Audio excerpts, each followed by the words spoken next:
네, 오늘은 Pray First 시리즈 오늘 한 달 동안은 우리가 기도에 대해서 알아볼 겁니다. 내일부터 우리가 아침에는 줌을 통해서 6시 반에 기도회를 하고요.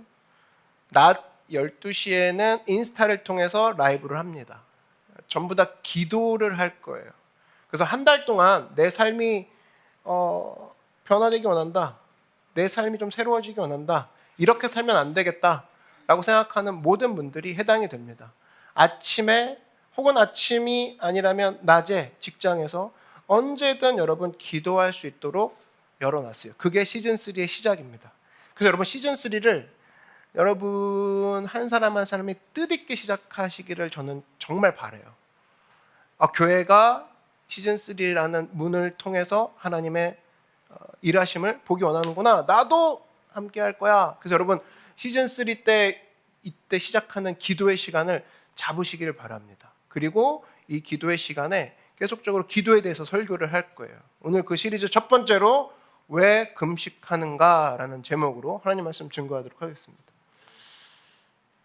Pray First 이 기간 동안은 금식을 해요. 근데 저번에 1월 달에 경험하셨던 것처럼 자율적으로 자신의 방법대로 금식을 합니다.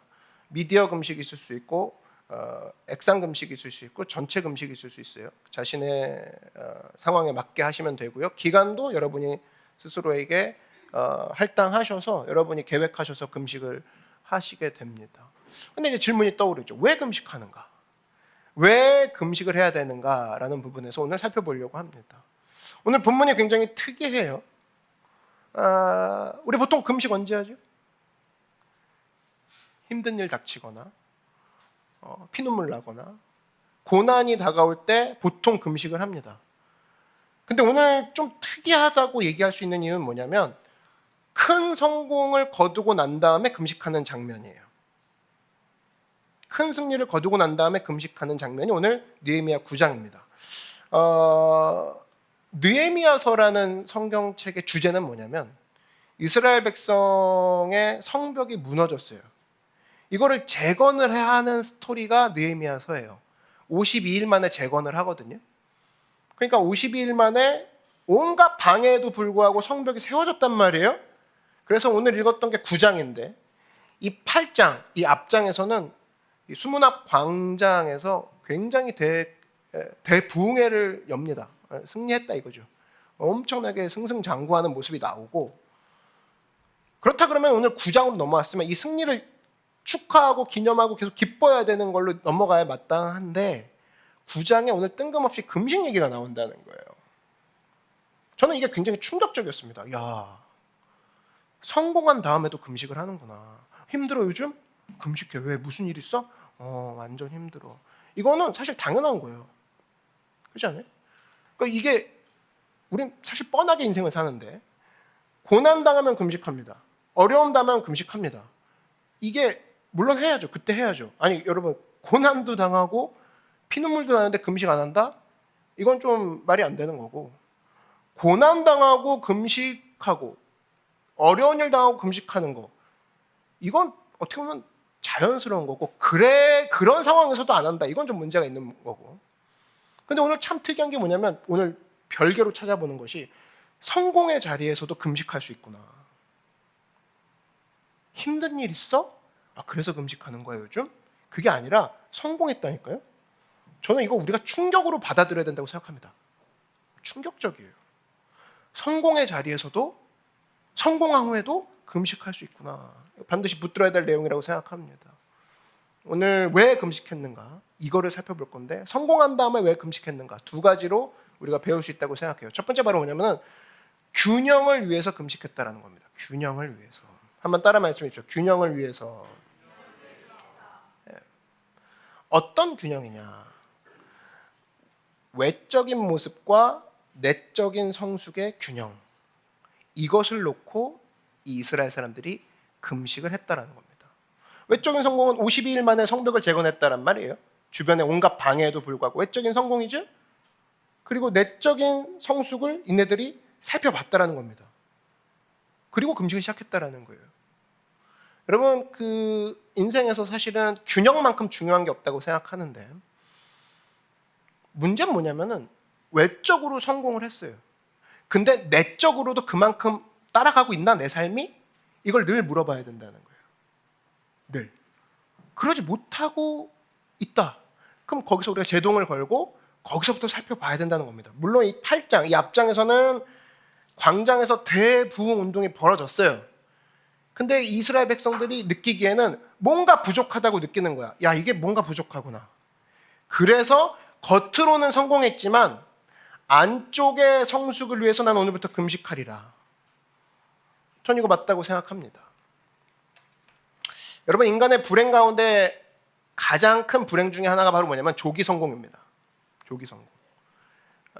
영적으로, 그러니까 안쪽에서 성숙하기 전에 바깥쪽으로 너무 크게 성공한 거예요. 많이 보죠. 뭐 아이돌이나 스포츠 스타들 보면은 10대 후반에 성공해 버립니다. 그래서 이제 잘 가면 좋은데, 그래서 굉장히 관리를 많이 하죠. 우리가 볼 때 너무 과하다 할 정도로.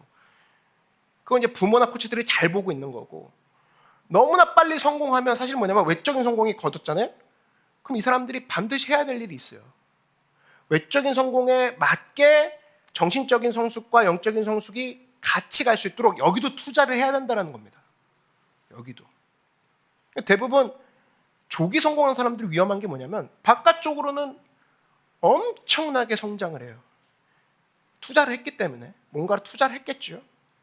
근데 안쪽의 성숙을 바라보기에는 시간도 없다고 그러고, 이건 투자할 거리도 아니라 생각하고 그냥 갑니다. 그래서 무너지는 경우가 참 많죠. 뭐 이거는 뭐 예를 들 것이 너무 많을 정도로 조기 성공해서 망한 사람들 되게 많죠. 로또가 왜 위험한지 아십니까? 돈 받을 그릇이 아닌데 돈부터 들어왔기 때문에 그래요. 10억을 다룰 인성이 아니에요. 10억을 다룬 인성이 아니야. 근데 10억이 탔어. 그러면 그 10억의 외적인 성공은 있지만 내적인 성장이 안 이루어졌기 때문에 반드시 무너진다는 겁니다. 같은 이치라는 거예요. 지혜는 뭐냐? 대성공을 거둘 때가 있어요. 바깥쪽으로. 그럼 빨리 내적인 밸런스를 맞춰가야 된다는 겁니다. 그게 바로 지혜라는 거예요. 옛날에 읽었던 글 가운데 이런 글이 있습니다. 인디안들이 이런 표현을 쓴다고 해요. 너무 빠르게 이동을 하잖아요. 여기 한 지점에서 한 지점으로 이동할 때 이동하고 난 다음에 그 자리에서 오래 머문다라는 거예요. 더 전진을 안 하고. 그 이유가 뭐냐 그랬더니, 왜 그러냐 물어봤더니 너무 빨리 오는 바람에 내 영혼이 못 쫓아올까 봐 잠깐 쉬었다 간다. 그렇게 얘기를 한다라는 걸 들었습니다. 무슨 뜻인지는 이해가 돼요. 너무 분주하다 보니까, 너무 분주하게 막 전진하다 보니까 영적인 상태가 따라오지 못한다는 거. 영혼이 따라와야죠. 그런 얘기를 하는 거예요. 한국 표현으로 보면 비슷한 예가 있죠. 정신없다 그러죠. 정신이 없대요. 정신이 없으면 안 돼요, 여러분. 정신이 없을 정도로 바빠요, 요즘에. 그 얘기는 뭐냐면 육체만 가고 있고 영혼은 못 따라오고 있다, 그 소리입니다. 육체만 매일 출근을 하는데 영혼은 계속 못 쫓아오는 출근. 그죠? 이건 반드시 무너지는 거죠. 그래서 우리도 비슷하게 느끼니까 표현을 그렇게 하죠. 정신 없어요. 정신이 있어야지. 없으면 안 되죠. 정신이 있어야죠. 그러면 뭐라고 합니까, 이 표현을? 정신 나간 녀석이라고 하죠. 정신이 나간 거예요. 못 쫓아오는 거예요. 그게 오래되면 피곤하죠. 그래서 밸런스가 중요한 거예요. 충분한 시간에 이 균형을 위해서 발버둥을 여기서 쳐야 된다는 겁니다. 내가 외적으로는 이것도 했고 이것도 했어. 뭐 예를 들면 뭐 취업도 했고 결혼도 했고 승진도 했고 뭐 다 외적인 거 아닙니까? 졸업도 했고. 그러면 내적인 것도 그만큼 따라가? 스스로에게 물어봐야 된다는 거예요. 그리고 거기에 투자해? 못 쫓아가? 그러면 제동 걸고 거기서 투자를 해야 된다는 겁니다. 그게 밸런스의 중요성이라는 거예요. 여러분, 우리 주변에 성공한 사람들 이야기를 쭉 보면은 결혼한 사람들, 그러면은 남편이 돈을 잘 법니다. 그러면 되게 성공했다 그러죠. 남편이 돈을 잘 벌어와요. 자녀들이 명문대학 갑니다. 그러면 뭐 성공했다 그러죠. 근데 이제까지 오늘 들었던 여러분 얘기를 기준으로 삼으면 과연 이걸 성공이라고 얘기할 수 있냐 이거예요. 남편이 돈 잘 벌어와. 자녀가 명문대학 가. 이게 성공이야? 아니라는 거예요. 뭐까지 봐야 돼요? 내적인 믿음의 성숙도도 명문대학이야? 내적으로도 성공하고 있어? 이것까지 물어봐야죠. 그래야 그 질문지가 끝나는 거지. 여기까지 안 가니까 문제라는 겁니다. 반드시 물어봐야 된다는 거예요. 우리 교회 같으면 뭐예요? 성도들이 모였어요. 옛날보다 커졌어요. 커졌으면 다냐는 거예요. 커졌으면 문제 없냐는 거예요. 하드웨어적으로 커졌어요. 그러면 뭘 물어봐야 돼요? 그 다음에 내적으로 성숙이 있는가? 내적으로 얼마나 깊은 지점까지 도달하고 있는 교회인가? 여기까지 물어봐야죠. 그랬을 때 건강한 교회, 그게 아니라면 문제가 될 수 있다는 겁니다. 여러분, 전부 다 고민하고 있는 게 늘 제가 체크리스트 던지지만 설교 때마다 다 안심하고 이런 것들이 전부 다 외적인 거 아니에요? 아, 이번에 그 문제 잘 넘어갔어. 그 프로젝트 겨우 잘 됐어. 아이고 잘 지나갔네. 이번에 합격했어. 돈 이번에 해결됐네. 전부 다 외적인 거 아닙니까? 그것 때문에 두려워하고 그것 때문에 조마조마했다가 되기를 바라고 또 되는 거에 좋아하고 외적인 거에만 일희일비한다 그러고 있다면 과연 내가 내적인 거에 있어서 얼마만큼 투자하고 체크하고 있는가? 이게 바로 이스라엘 백성들이 성공한 이후에도 금식했던 이유가 된다는 겁니다. 뭐가 중요해요? 겉모습이 아니라 하나님 앞에서는 내 안의 깊이가 중요하다. 믿으십니까? 그 사람은 겉모습을 볼지라도 하나님은 믿음의 마음의 중심을 보느니라. 그럼 이럴 수 있죠. 백보양보해서 사람들은 겉을 봐요. 그럼 겉을 꾸미고 겉을 잘해야죠. 사람들은 하나님이 아니니까.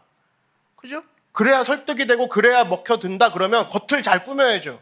말도 잘하고 마케팅도 잘하고 브랜딩도 잘하고 잘해야죠. 그렇게 했다 그러면 마음은 이제 누가 본다는 거예요? 하나님이 본다고 했잖아. 그럼 마음도 체크를 해야죠. 같이 가야죠. 그러니까 사람은 외모를 보거니와 야훼는 중심을 보느니라. 그래서 이거 균형 또 무너지는 사람이 있어요. 나는 하나님만 보고 살아. 그럼 일이 안 되죠. 사람이 외모를 보는 사람을 우리가 다가가서 그들로 하여금 하나님께 가까이 오게 하려면 우리가 겉모습도 지혜롭게 포장하고 지혜롭게 투자할 줄 알아야죠. 근데 그거는 제1영역이고 이 영역으로 들어가면 그렇다면 나의 마음은 오늘 얼마나 건강한가? 얼마나 산소가 공급되고 있는가? 얼마나 영양분이 공급되고 있는가? 그랬을 때 나는 하나님 앞에서 균형을 지켜가리라. 아니 중요하다는 겁니다. 디모데후서 2장 20절에 이런 말씀이 있어요. 큰 집에는 금그릇과 은그릇뿐 아니라 나무그릇과 질그릇도 있어 귀하게 쓰는 것도 있고 천하게 쓰는 것도 있나니. 보세요. 큰 집에 그릇이 4종류가 있대. 금그릇, 은그릇, 나무그릇, 질그릇. 전부 다 하드웨어죠. 바깥에 보이는 익스터널한 요소란 말이야. 근데 성경이 이걸 쫙 나열한 다음에 그런데 이 중에서 난 금그릇만 귀해. 하나님은 그것만 쓰셔가 아니라 이 많은 4가지 종류에서도 하나님은 천하게 쓰는 게 있고 귀하게 쓰시는 게 있어 라고 그 다음 기준을 던져버립니다. 그러니까 너희들이 이 4가지 겉모습만 바라보고 살아? 아니야. 하나님은 그것 말고 다른 기준으로 천하게도 쓰고 귀하게도 쓰셔. 그릇은 다른 데서 정해져. 이 얘기를 하고 있는 거죠. 그래서 우리가 이 정도만 얘기만 들으면 머리 좋은 사람은 금그릇 하면 무조건 좋은 건 아니네 라는 결론이 나와야 됩니다. 금그릇 하면 무조건 좋은 게 아니구나. 왜 그렇죠? 이유가 뭐예요? 금그릇은 던졌을 때 깨져요, 안 깨져요?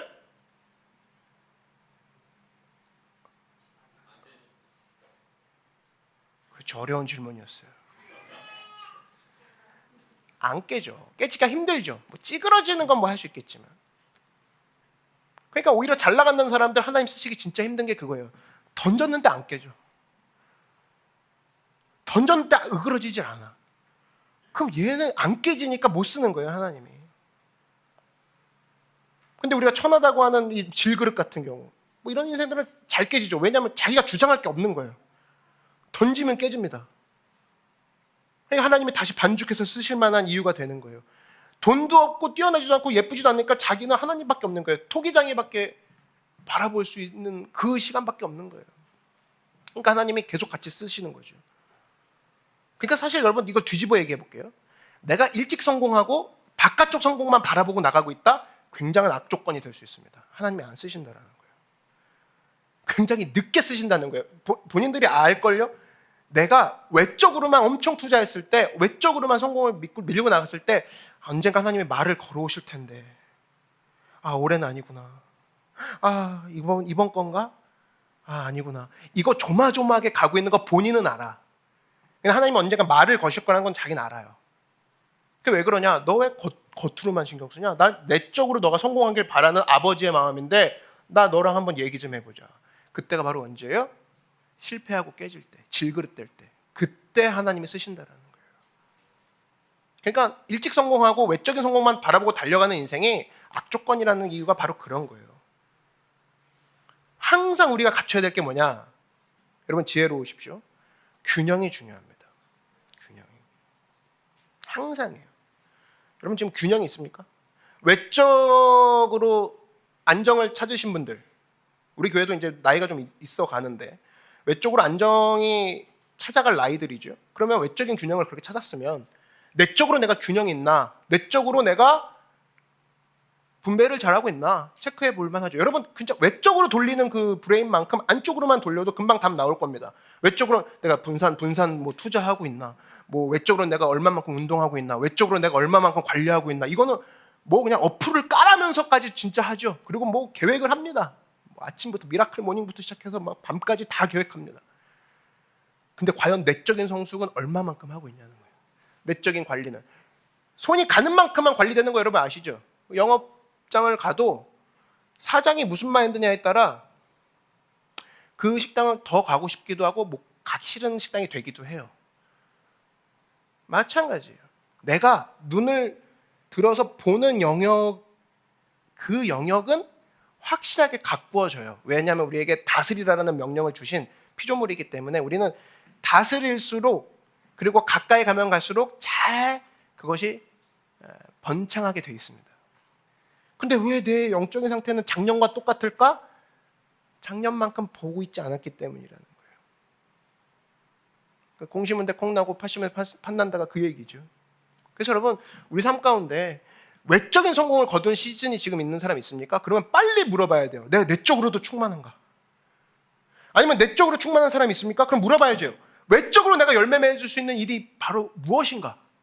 내적으로 내가 영적으로 성숙해. 그러면 외적으로 내가 열매를 거두기 위해서 빨리 움직여야 될, 외적으로 움직여야 될 건 무엇인가? 이걸 물어보는 질문은 각자가 다 다른 인생을 살고 있기 때문에 다를 거라고 생각합니다. 균형이 필요해요. 근데 이 두 가지 중에 한 가지라도 깨져 있다? 그럼 문제 있는 거예요. 문제 있는 거예요. 어떤 사람 그래요. 신앙심이 너무 좋아.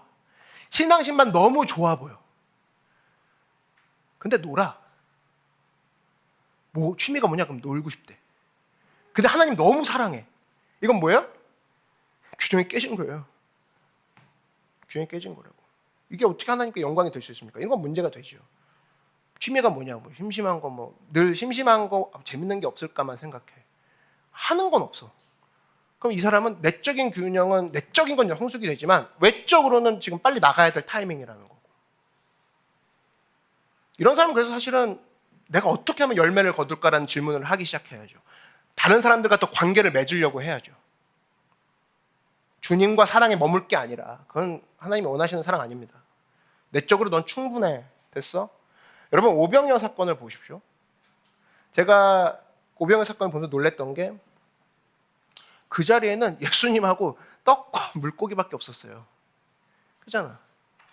근데 5,000명을 먹이도 남는 역사가 있었단 말이죠. 아, 이거는 사실은 예수님은 충분해. 그러면 이제는 그 힘 갖고 나가야 돼. 이걸 보여주시는 스토리구나. 좀 그렇게 보여지더라고요. 예수님 언제나 저와 함께 해주세요. 그게 골이 아니야. 지상에 있는 만큼은 내가 너와 함께 있으니 너는 가서 일하라. 가서 내가 너한테 약속할게. 넌 나보다 큰 일을 할 거야. 여러분 믿으십니까? 그럼 내적인 성숙이 있는 사람에게 이런 질문이 들어와야 되고, 그래서 외적인 성공을 거두기 위해서 거뒀을 때 나는 내적인 성공도 같이 가기 원합니다. 그래서 이스라엘 백성들이 금식이라는 것을 택한 거라고. 균형을 위해서. 그래서 언제나 신앙이라는 건 여러분 이렇게 생각하면 됩니다. 신앙이 뭘까라고 했을 때 너무 많은 일들이 이제 생각이 나고 무슨 얘기 해야 될지 모르겠다 그러면 신앙은 균형이에요. 균형. 균형이란 게 뭘까? 균형. 이게 균형이 뭐예요? 이렇게 잡는 균형이라고 했을 때 사실은 균형이 얘기하는 건 겸손함입니다. 겸손함. 봐요, 섰어요? 이쪽이 넘어갈 것 같아. 내가 부족한 게 보이잖아요. 그래서 이쪽으로 힘을 주는 거예요. 내가 모자란 것만 계속 보이는 거예요. 균형이라는 건 어느 쪽이 항상 앞선다 할 때 앞서는 걸 바라보는 게 아니라 내가 이쪽이 모자른데 이쪽으로 더 가야 될 것 같아. 모자란 부분을 바라보는 게 겸손 아닙니까? 근데 모자란 부분을 바라보다 보면 균형이 잡힌다라는 거예요. 그래서 균형 잡힌 사람은 겸손합니다. 그 겸손은 사실은 균형을 잡으려고 할 때 나오는 요소가 그런 거예요. 언제나 여러분 마음 가운데 내 모자란 모습 바라보고 오늘 이스라엘 백성처럼 외적인 거 성공했어, 됐어, 한탕 했어, 문제 없어. 노후는 뭐 이런 거, 노후도 마찬가지죠. 정건주 소장님이 얘기해 주신 거는 외적인 거지만 그 안에 또 내적인 좋은 요소도 있었죠. 그것도 잡을 줄 알아야죠. 그러니까 우리가 얘기하는 게 그겁니다. 노후의 외적인 부분이 성공했다 그러면 난 노후의 내적인 부분에 거기에 걸맞는 명성과 가치를 얻기 위해서 오늘부터 쌓아야 될 언어의 습관, 감사의 습관, 가치관의 영향력에 이런 것들을 내가 어떻게 살피고 갖고 나갈 것인가.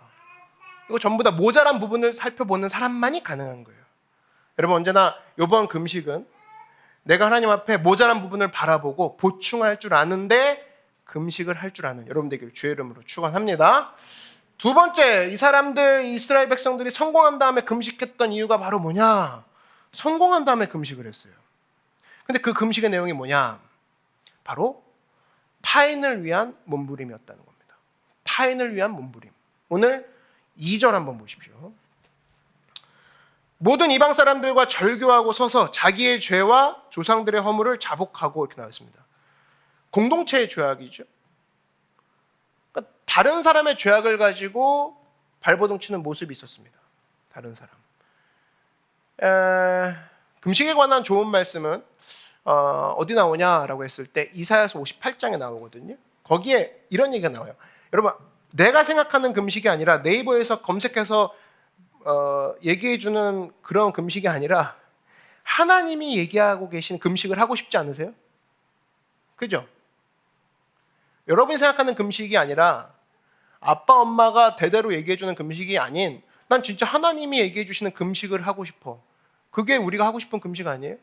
근데 그 금식이 어디 나오냐면 문제 제기를 합니다. 6절 7절에 이사야서 58장 6절 7절에 이런 얘기를 해요. 문제 제기를 해요. 내가 기뻐하는 금식은 하나님이에요. 1인칭. 흉악의 결박을 풀어주며 멍에의 줄을 끌어주며 압제당하는 자를 자유하게 하며 모든 멍에를 꺾는 것이 아니겠느냐. 또 줄인 자에게 네 양식을 나누어주며 유리하는 빈민을 집에 들이며 헐벗은 자를 보며 입히며 또 네 골육을 피하여 스스로 숨지 아니하는 것이 아니겠느냐. 하나님이 물어요. 무슨 얘기냐면 하나님이 원하시는 금식은 뭐냐면 우리가 상상하는 거랑 완전 다르죠. 완전 달라요. 어려움 당한 나를 위해서 금식하는 게 아니라 어려움 당한 죄를 위해서 금식하는 게 금식이라는 거예요. 하나님이 지금 그 얘기하고 있는 겁니다. 이런 금식 해보면 안 되겠니 너? 주님의 메시지라는 거예요. 너 요즘 힘들지? 금식해가 아니라 너 죄 힘든 거 보이지? 죄를 위해서 금식해라는 거예요. 그게 금식의 메시지라는 거예요. 우린 맨날 금식을 하는데 금식의 목적이 뭐냐면 이거의 근거 구절로 간다 그러면 금식의 목적도 뭐가 되냐? 타인을 향한 몸부림이 돼야 된다는 거예요. 저 사람 묶여 있어. 저 사람 너무 힘들 것 같아. 저 사람 문제 가운데 매몰되어 있어. 내가 그러면 저 사람을 해방시키기 위해서 금식을 한다. 이거를 하나님이 원하신다라고 이사야서 58장에 적혀 있는 겁니다. 금식의 목적이 우리가 생각했던 거랑 완전 달라요.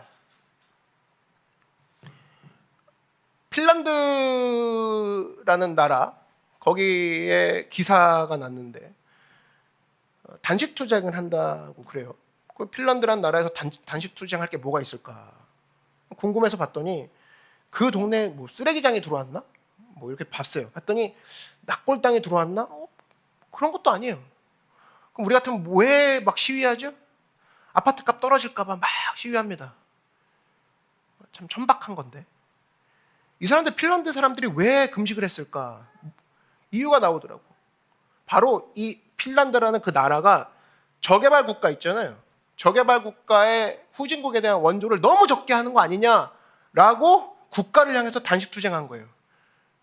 정확하게 좀 아까 읽었던 이사야서 58장 7절의 메시지와 맥락이 같죠. 타인을 위해 몸부림치는 거. 그래서 여러분 거창한 거 말고 처음 스스로에게 물어봤어요. 핀란드 기사를 읽고 나한테 물어봤어요. 하나님이 나한테 원하시는 진정한 금식은 뭘까? 나한테. 그랬을 때 내가 힘든 게 아니라 내 주변에 어려운 사람을 향해서 금식하기 원하시는 게 하나님의 마음이라는 걸 확인했으니 저 같은 경우는 그런 거 아니겠습니까? 교회 안에서 어려움 당한 성도들 바라보고 그들과 대화하면서 나오는 그 아픔, 눈물, 거기서 나오는 상처들, 이것을 통해서 내가 그들을 위해서 울어주고 웃어주고 같이 금식하는 거. 왜? 왜 그게 맞는 것이야? 하나님이 얘기하셨기 때문에, 하나님이 원하셨기 때문에.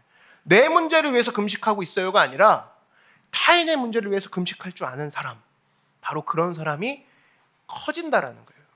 그러면 사람이 커지는 순간이 바로 그런 겁니다. 남을 위해서 뛰기 시작할 때 커진다라는 거예요. 이 마태복음 11장 28절에서 30절에 보니까 수고하고 무거운 짐진 자들아 다 내게로 오라 내가 너희를 쉬게 하리라. 이 말씀 많이 들어보셨죠? 예수님이 말씀하시기를 다 나한테 오래요. 그리고 그 짐을 나한테 달래요. 근데 얘기하신 게 뭐냐면 내 멍에는 쉽고 내 짐은 가볍대요. 그러니까 무슨 얘기냐면은 예수님이 나한테 짐을 가져가셔요. 그 다음에 홀가분하지라고 날아가라 이게 아니라 나한테 예수님의 멍에를 다시 짊어주신다는 거예요. 그러니까 우리는 내 짐을 드리지만 예수님이 주시는 뭔가 멍에를 다시 짊어지는 거죠. 이거를 우리는 보통 사명이라고 합니다. 그냥 룰루랄라가 되어가는 상황이 아니라 여러분 똑바로 기억하십시오. 주님께 모든 것을 맡기고 나서는 주님이 사명을 주신다는 거예요. 근데 그 사명의 내용이 뭐냐면 그 멍에는 쉽고 그 짐은 가볍대요. 그 사명을 위한 짐, 사명을 위한 멍에는 가볍다라는 거예요. 근데 그 내용이 뭐냐면은 다른 사람을 위해 이사야 58장과 붙여놓으면 다른 사람을 위해 네가 몸부림치고 다른 사람을 위해 짊어지는 멍에 그 멍에가 있는데 이거는 생각보다 가볍단다 하면서 나에게 짊어주신다라는 거예요. 근데 진짜 그런 것 같아요. 제가 이제 경험해 보면 이제 심각한 상담 같은 걸 하지 않습니까? 해보면 만약에 지금 상담해온 그 문제가 내 문제다 그러면 저는 머리 터졌을 거예요. 아마 상담 내용도 안 들어왔을 거야. 내 문제라 그러면. 사실 그러면 여러분 보세요. 내 문제라고 하는 순간 별것도 아닌 문제도 머리가 터지는 게 내 문제 아닙니까? 내 문제의 특징이 바로 그런 거 아니에요? 진짜 작은 문제도 내 문제면 엄청 머리 아픈 거야. 근데 오히려 상담해온 문제가 내 문제가 아니니까 오히려 더 많이 더 깊이 기도해 줄 수 있겠더라고. 더 하나님을 객관적으로 하나님이 함께 하시지 그래 정신을 차려야겠지 하면서 그 사람이 상담하고 있는 그 사람이 놓치는 것을 내가 말해줄 수도 있고 상담하고 있는 사람의 마음으로 갔다가 하나님 마음으로도 갔다가 이것들을 하고 있는 그런 여유가 생기더라고요. 왜? 내 문제가 아니기 때문에. 그래서 내가 감당할 수 있는 능력에 어떻게 보면 10배, 100배를 감당을 같이 해주더라니까요. 그게 바로 예수님의 원리라는 겁니다. 너가 네 문제면 아마 같이 미쳤을 텐데 네 문제가 아니잖아? 근데 네가 들었잖아? 그럼 네가 오히려 하나님 마음과 얘 마음을 객관적으로 볼 수 있지. 그리고 너가 정신없어 얘는 기도 못하지만 너는 그래도 정신은 있잖아. 네 문제는 아니니까. 그러면 기도해 줄 수 있는 여유가 생기잖아. 그러면서 내가 평소보다 더 많이 기도를 하더라고. 내 문제보다 더. 내 문제일 때는 여러분 기도가 정신이 없습니다. 하나님 너무 힘들어요. 어려워요. 기도가 안 나와. 미칠 것 같아. 몸부림쳐도 기도가 안 나왔는데 내 문제가 아니기 때문에 오히려 더 많이 얘를 위해서 기도해 줄 수 있는 거예요. 그게 예수님의 원리라고. 다른 사람의 짐을 이렇게 지는 거라고. 다른 사람의 짐을 지는 게 그냥 내가 할게 그냥 이게 아니라 내가 대신 야근할게 이게 아니라 내 문제가 아니기 때문에 아싸 나는 편애가 아니라 내 문제가 아니어서 난 너를 위해 더 기도할 수 있어. 그게 바로 예수님이 짐을 지우게 하시는 원리라는 겁니다. 여러분 바둑 둘 때도 한번 보세요. 자기가 바둑 두는 게 아니라면 훈수 둘 때가 더 2급 이상 올라가죠? 그죠? 내게 아니니까 게임할 때도 보면은 내가 진짜 그 캐릭터가 아니고 옆에서 보면 야 이거 그렇게 하는 거 아니지. 더 객관적으로 더 여유 있게 바라볼 수가 있습니다. 왜? 욕심도 없고 내 것도 아니니까. 그렇지만 더 많이 바라볼 수 있고 더 많이 얘기해 줄 수 있고, 그러면서 눈이 커지는 거죠. 바둑 보는 눈도 커지고 게임 보는 눈도 커지고 스포츠 보는 눈도 커집니다. 전부 다 뭐예요? 내 문제가 아닐 때 오는 장점이 될 수 있다고. 그래서 여러분, 항상 남의 짐을 지는 사람은 이런 걸 만약에 얘한테 상담원 문제를 내가 10배를 놓고 기도를 해. 내 문제가 아니기 때문에 더 기도를 할 수도 있어. 근데 똑같이 또 비슷한 문제가 여기서 터져. 근데 좀 다르네. 얘랑은 좀 다른데 얘도 이렇게 역사하시네 하나님이. 내가 상담도 해주면서 기도도 같이 해줘. 이거를 동시다발적으로 하거나 시즌별로 이거를 몇 개 겪잖아요. 그러면 이 사람은 커질 수밖에 없어요, 인생이. 믿으십니까? 그거예요. 내 문제도 너무 힘들어. 내 문제 너무 힘드니까 네 문제 네가 알아서 처리하고, 기도해드릴게요. 그리고 까먹고. 이거는 자기 문제밖에 못 보잖아요. 그럼 자기 하나님이 최고 하나님이고 자기 문제가 최고의 문제로 남아있어, 계속. 근데 남의 문제를 이런 식으로 짊어지기 시작하잖아요. 그럼 영적인 아빠 엄마가 되는 거야. 영적인 형 오빠가 되는 거야. 영적인 언니 누나가 되는 거야. 영적인 캡틴이 되는 거야. 그때부터는 영향력을 다른데, 자기 혼자 공부해서 영향력을 키워가는 사람들이 있는데, 그거 누가 모릅니까? 그거 누가 몰라요. 근데 예수님이 전혀 다른 하늘나라의 원리를 얘기하죠. 야, 네가 다른 사람의 짐을 짊어지기 시작해봐라. 시간 뺏겨요. 어려워요. 머리 터져요. 그게 네가 커지는 순간이거든. 그렇게 시간 많았는데 너 혼자 못 커졌잖아. 이젠 나에게 맡겨볼래? 네가 그렇게 시간을 관리하고 그렇게 너 혼자 노력했는데 여기까지밖에 안 커졌잖아. 그럼 내 원리를 얘기할게. 내가 내 원리 들어볼래? 다른 사람의 짐을 지거라. 여러분, 그거 수용 못합니까? 그거 억셉 안 돼요? 아직까지 주님, 제가 나중에 늙어서 할게요. 늙어서는요, 수용은 되지만 움직일 힘은 없을 거죠. 기도는 하는데 막 손이 안 들어 올라가고, 그죠? 달려가야 되는데 그때 힘이 없고. 그때 나오는 고백이 뭐냐면, 젊을 때 쓰임 받을 걸. 하나님이 지금도 부르신다는 거예요. 그래서 여러분, 우리 청년들 훈련시키는 방법은 간단합니다. 자기 문제 가지고 스트럭을 하고 있는 그 사람한테, 야, 중단해. 네 문제 중단해. 그리고 너보다 지금 힘들고 어려운 사람들의 문제를 가지고 뛰어들어. 그 사람을 향해 몸부림쳐. 그러면 10배 이상 일을 합니다. 그 사람을 위해서 검색해주고, 그 사람을 위해서 돌봐주고, 그 사람을 위해서 기도해주고. 그러다 보면 내가 이 정도 할 수 있었다고? 거기서 힘이 나오는 거예요. 그래서 커지는 게 바로 거기서 커지는 거라고. 그래서 금식도 어떤 금식을 하라? 다른 사람을 위한 금식을 하라. 다른 사람을 위한 금식. 그게 프레이 퍼스트 기간에 여러분들이 금식을 하는 목적으로 삼는 두 번째 이유가 된다는 거죠. 이 마태복음 8장을 보면은, 이 마태복음 자체가 유대인을 향해서 얘기하는 건데, 유대인들이 다 지 생각만 했던 것 같아요. 거기 나오는 예화 중에 백부장이 나옵니다. 백부장은 외국 사람인데, 백이 그 일백백자의 부하부자예요. 그 100명의 부하를 들인, 요즘에 뭐 식으로 따지면 뭐 군대 장교쯤 되죠. 근데 로마 사람이니까 이제 외국 사람이죠. 이 사람이 예수님한테 평점 5점 만점에 5점을 받습니다. 이유는 뭐냐면, 예수님한테 찾아왔는데 자기가 병 걸려서 찾아온 게 아니라 자기 하인이 중풍병 걸렸는데 그거 고쳐달라고 찾아왔기 때문에 그래요. 자기 하인이야. 그리고 자기는 사실은 신경도 안 써도 되는 외국 사람이야. 근데 자기 하인이 중풍병 걸렸다고 찾아서 병 고쳐달라고 하니까, 여러분, 그 당시에 이 백부장은 이제 군대 계급인데, 사실은 하인을, 그러면 지금도 군대는 그런 문화가 있는데, 뭐 그런 문화가 아니라 그런 개체죠. 이 병력이라고 하죠. 사람으로 따지지 않습니다. 한계 병력이라고 합니다. 이계 병력이라고 합니다. 병력, 물건이에요, 물건. 그렇기 때문에 그 당시엔 더 했겠죠, 고대 사회는. 로마의 군대에, 그것도 군인이 아닌 하인을 따지면 이건 개체수도 안 들어가는 거예요. 근데 그 사람을 위해서 백부장이 달려와서 예수님 살려주십시오, 이 친구를 발버둥 쳤다. 예수님은 그 모습을 보고 이스라엘 백성들 앞에서 평가 5점 만점을 때려버립니다. 이런 친구 나 본 적이 없다. 여러분, 그런 칭찬 받고 싶지 않으세요? 여러분, 그런 칭찬 받고 싶습니까? 목적이 딱, 목적만 보자고, 목적만. 예수님께 난 칭찬받는 인생 되고 싶어. 그러면 예수님이 어떤 사람 좋아할지? 그랬을 때 대부분 자기 문제 가지고 발버둥 치잖아요. 미칠 것 같아. 머리 아파 터질 것 같아. 이거 자기 문제 가지고 발버둥 치는 건, 모든 종교에서 모든 종교, 모든 사람이 자기 문제 가지고 발버둥 치는 건, 태어나는 아이부터 죽기 직전에 어른까지 하지 말라고 해도 그런 건 하는 내추럴한 본성이라고. 근데 예수님이 지금 뭐라고 하냐면 너 자기 문제 갖고 발버둥 치지 말고 네 아들 문제, 네 딸 문제, 네 진학 문제, 네 가족 문제 갖고 발버둥 치지 말고 오늘 백부장처럼 자기 하인이 이제 둘로스인데 자기 하인, 노예거든요. 이게 사실은 노예와 같은 어휘예요. 자기와 다른 사람을 향해 발버둥 치는 사람, 내가 그 사람 인정한다. 나 그 사람 눈을 열고 보고 있다. 나 그 사람 절대 놓치지 않는다. 멋지지 않습니까?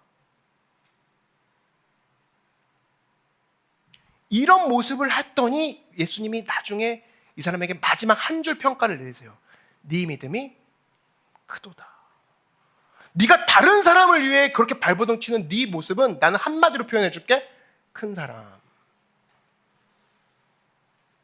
이런 축복 있기를 주의 이름으로 축원합니다.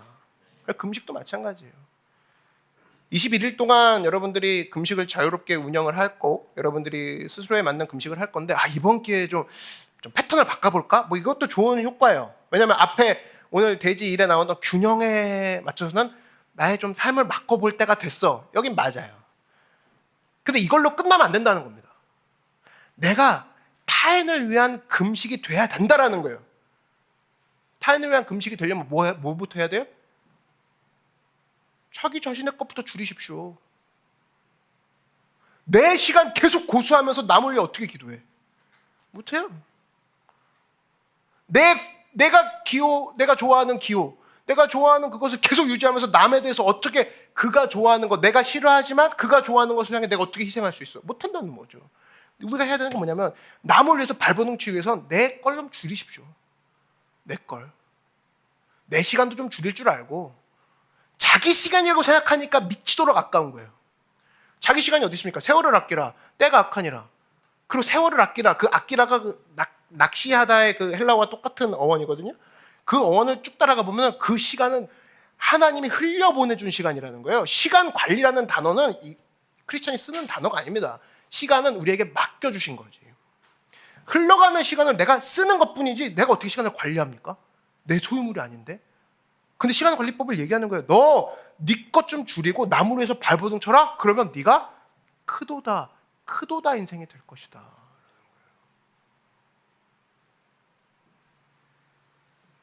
두 가지입니다. 두 가지. 금식을 놓고 기도하는 두 가지 목적. 첫 번째는 금식을 하긴 하는데 어떤 자세로 금식할 거야? 라고 했을 때 하나님, 내가 균형이 깨졌습니다. 균형 깨진 지 오래됐습니다. 바깥쪽은 엄청나게 성장하고 성공한 척 보이고 엄청나게 포장하고 계속 노력은 하는데 안엔 다 망가졌습니다. 이건 저만 합니다. 주님, 제 모습 좀 균형 좀 맞춰주십시오. 안의 성장을 놓고 기도합니다. 이게 바로 금식의 목적이 돼야 될 것이고, 균형을 위해서. 두 번째는 여러분, 기도하면서 떠오르는 사람 있지 않습니까? 눈 딱 감으면 마음속에 딱 응어리진 사람. 그 사람에서 중보기도하라, 그 사인이에요. 시그널이. 지금도 예배 딱 찬양합시다, 기도합시다 그러면 계속 떠오르는 사람이 있을 거라고. 그 사람을 꼭 기도하라는 신호지. 목사님 오늘 개 때문에 기도 하나도 안 되고 뭐 예배도 못 드렸어요. 그거는 잘못 번역한 거죠. 응? 내가 지금 떠오르는 사람은 하나님이 보여주신 이유가 뭐냐면 그 사람을 놓고 중보기도하고 그 사람을 놓고 네가 희생하고 그러다 그 사람한테 전화가 오면 얼마나 좋습니까? 신기하다. 기도했더니 전화가 왔어. 신기하다. 기도했더니 나한테 말을 걸었어. 그래서 뭐 고통당하는 사람의 전화 1시간씩 들어주고 그게 사실 금식이에요. 그게 금식이라고. 그 사람을 해방해 주는 거죠. 풀어주는 거고. 그런 금식하는 사람에게 오늘 하나님께서 믿음과 축복과 큰 은혜를 부어주신다라는 거예요. 성령께서 임하시면 성령님 내게 임하여 주시옵소서 우리 기도 많이 합니다. 그때 두 가지 현상이 이제 일어나는데 사도행전에 보면은 첫 번째 현상은 기쁨이에요. 성령이 임하시면 다 기뻐요. 다 감사하다고 다 기뻐요. 두 번째가 뭐냐면 성령이 임하시면 이웃이 보이기 시작합니다. The others가 보입니다. 그때부터 others가 보여요. 남이 보이기 시작하는 거예요. 그래서 성령 충만 받았는데 나만 좋아. 그리고 버스 탈 때 막 뭐 핸드백 던지고 자기만 앉아. 막 자리 맡아놓고 막 양보하네. 성령 반만 받은 거고. 성령을 받았는데 남이 보이기 시작해. 그냥 보여. 성령을 제대로 받은 거죠. 그런 의미에서 보면 8장에 보면은 뭡니까? 야훼를 기뻐하는 것이 너희의 힘이다. 이런 얘기가 나오죠. 기쁨도 나타나고 남이 보이기 시작합니다. 그리고 남이 회복되는 모습을 통해 자기도 커지는 사람이 된다는 거예요. 이런 모습을 통해서 여러분 이번 금식을 하나님 앞에서 이런 금식을 난 하기 원합니다. 난 이런 길을 걸어가기 원합니다. 그래서 이번에 프레이 퍼스트 기간 동안 하나님 앞에 아침에는 줌으로 또 점심에는 인스타입니다. 여러분 이것들을 통해서 이런 축복과 은혜와 또 하나님을 만나는 체험을 하는 여러분 모두가 되길 주의 이름으로 축원합니다.